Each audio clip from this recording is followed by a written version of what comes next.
शादी को के माला हमर बन गेल कसाई हो। प्यार में धोखा हमरा मिल गइल भाई हो।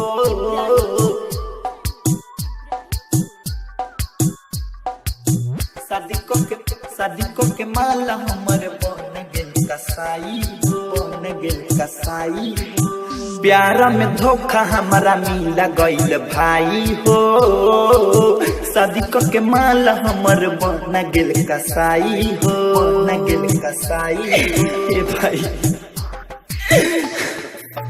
प्यार में धोखा हमारा मिल गइल भाई हो। शादी के माला हमर बन गेल कसाई हो। बैठी डोली जाता ते कुछ न बुझाता ते, बैठी डोली जाता ते कुछ न बुझाता ते। दिलावा के बात दी तो हसे बात आई हो। प्यार में धोखा हमारा मिल गइल भाई हो। शादी के माला हमर बन गेल कसाई हो, बन गेल कसाई हो। प्यार में धोखा हमारा मिल गइल भाई हो।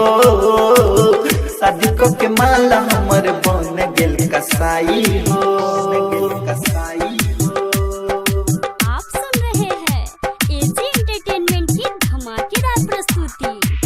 प्यार में धोखा हमारा मिल गइल भाई हो। शादी के माला हमर बन गेल कसाई हो। प्यार में धोखा हमारा मिल गइल भाई हो। शादी के माला हमर बन गेल कसाई हो। बड़ी मुश्किल से ओके पहिले रानी, दिल के करीब अपना धइले रानी। उहो धोखे बाजानी कल गइल बा, जेकरा से प्यार हम कइले रानी। हम के रवैली हो घातौ कैली हो, हम के रवैली हो घातौ कैली हो। दिलावा से अपना हमके दिहली हटाई हो। प्यार में धोखा हमारा मिल गइल भाई हो। शादी के माला हमर बन गेल कसाई हो, बन गेल कसाई हो। प्यार में धोखा हमारा मिल गइल भाई हो। शादी के माला हमर बन गेल कसाई हो, बन गेल कसाई हो। आप सुन रहे हैं एजी एंटरटेनमेंट की धमाकेदार प्रस्तुति। प्यार में धोखा हमारा मिल गइल भाई हो। शादी के माला हमर बन गेल कसाई हो। प्यार में धोखा हमारा मिल गइल भाई हो। शादी के माला हमर बन गेल कसाई हो। हथवा में मेहंदी लगाइली हनी, कुनल के नमवा भुलाई दिहली।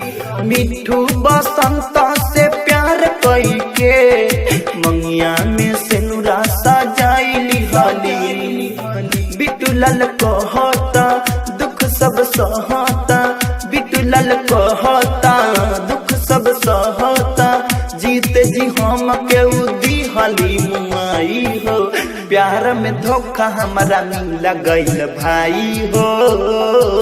शादी के माला हमर बन गेल कसाई हो, बन गेल कसाई हो। प्यार में धोखा हमारा मिल गइल भाई हो। शादी के माला हमर बन गेल कसाई हो। बैठी डोली जाता ते कुछ न बुझाता ते, बैठी डोली जाता ते कुछ न बुझाता ते। दिलावा के बात दी तो हसे बात आई हो। प्यार में धोखा हमारा मिल गइल भाई हो। शादी के माला हमर बन गेल कसाई हो, बन गेल कसाई हो। प्यार में धोखा हमारा मिल गइल भाई हो। शादी के माला हमर बन गेल कसाई हो। Digital recording studio Lakhaura.